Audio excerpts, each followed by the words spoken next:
Allah mentions with lam at-ta'lil. It's called lam at-ta'lil. Lam at-ta'lil means the reason why He wanted us to eat from the tree. The lam will explain why. He says, لِيُبْدِيَ لَهُمَا مَا وُرِيَ عَنْهُمَا مِنْ سَوْآتِهِمَا. He wanted them to go to the tree and eat from the tree so that He could expose to each of them what was covered of their ugliness. He wanted them to lose their clothes. He wanted them to be provocative in front of each other. This is what He wanted. This was His way of humiliating, because Adam alayhi salam was honored, and what better way to humiliate someone than to remove their clothes? You know? And He wanted that for both our mother and our father. What is happening in the world of design? What is happening in the world of entertainment? How are you justifying yourself watching television shows that have, the following has sexual content? You're like, oh, it's just some sexual content. It says some. I can forward it. You know? I could skip that part. I just see the first second of it. Then I'll say astaghfirullah. Then I'll watch it again when nobody else is there. It's disgusting. But this is what shaitan has done. And he knew that human beings will lose their dignity if they lose their clothes. And now we are living in times where losing the clothing is celebrated. It's just celebrated. Why are guys working out if they're going to stay dressed?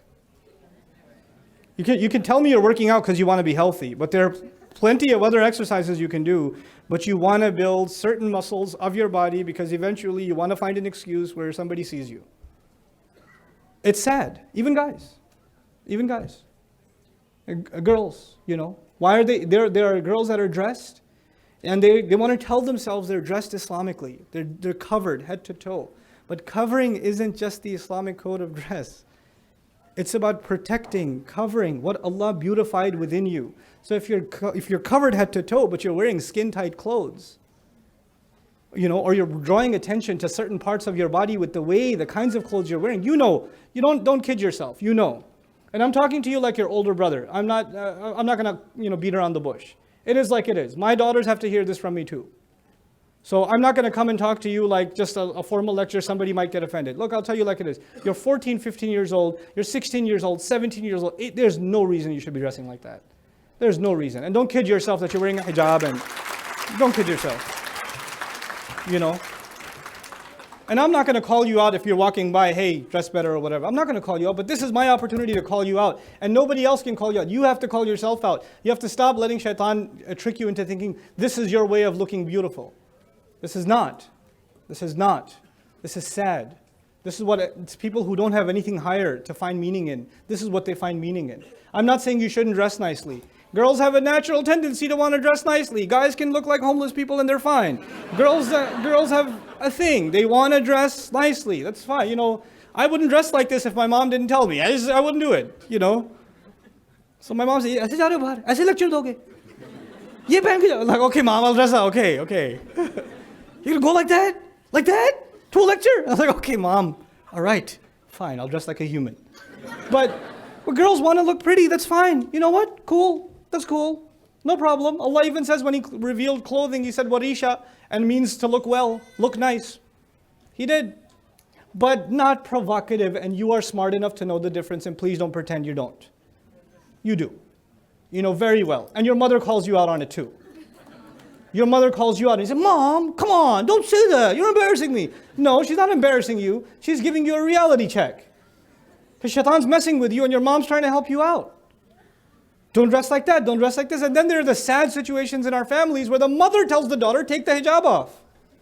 Why is your jilbab so loose? Why can't you get a tighter one? That'll look nicer. You know, there are those sad, disgusting situations. That needs to stop. Yes, I know. I know. Let me pick on the boys now and I can go. So that was one trickery of shaitan that I wanted to highlight for the young ladies. For the young men, just very quickly, one of the meanings of the word shaitan, shata, is halaka wa ihtaraq. Actually, ihtaraq wa halak, which means he got set on fire. Literally, to be set on fire. It's used as a figure of speech in Arabic for losing one's temper. So you justify your misbehavior by losing your temper and storming out of a conversation. And then you still do what you do. So your mom says, stop playing video games. Forget it. And you just walk away. And now your mother's like, Beta, don't be so angry. It's okay. Come back. No, Mom. You're always interrupting. my very important, purpose in life. Like, or is it Half-Life? I don't know what the game is called. You hide, you justify your misbehavior by just acting all tough. So nobody could correct you. Anybody tries to give you advice, you all go, hey! All right, whatever, I'm not coming back. I don't need this. This is shaitan. That's shaitan. When you're incapable of taking advice, incapable of being corrected, you get flared up. You just got flared up. I gave khutbah yesterday, I was really happy with myself. I gave khutbah, and usually my khutbahs don't make any sense. Yesterday it made sense, I thought. It made sense, So I was like, okay, alhamdulillah, this one went well. Uncle comes up to me and says, your khutbah made no sense at all. It had no content. I did not understand anything you were saying. It was completely impractical. It was terrible. You have an obligation to speak clearly in front of the youth. You did not connect with the youth at all. I thought your khutbah was terrible. And I listened to that and I said, okay, do you have any suggestions? And he said, yeah, I have lots of suggestions. And my family was waiting downstairs. They're in the car, kids getting cranky and all that. I sat with the uncle for 30 minutes and he gave me suggestions and I wrote them. I literally wrote them. I put them in my phone. I kind of want to save them and I have them. And I disagree with some of them, but I agree with some of them. You have to learn to take criticism. It's okay. I did not say, excuse me, are you on YouTube?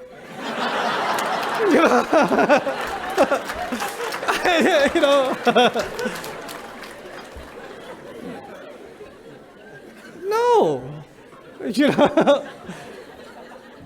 Guys, don't get heated when somebody corrects you. Chill out. Just accept it. Take it.